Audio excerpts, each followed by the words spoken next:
Hi, today I'm going to show you how you can add a payment method on booking.com. So on booking.com, you want to go to your account section up here.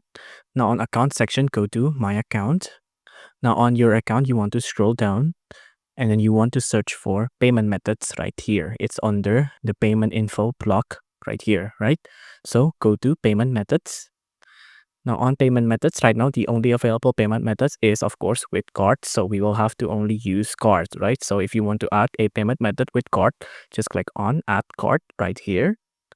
Now you can see this is the providers that's supported. You'll have to add in your cardholder name, your card number, and then of course the expiration date, right?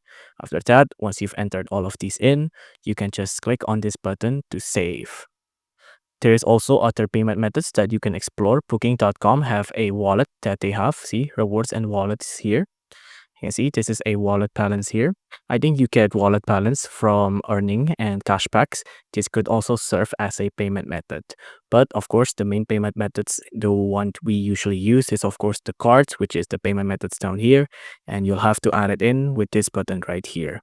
So if you enjoyed this video, please do consider liking and subscribing.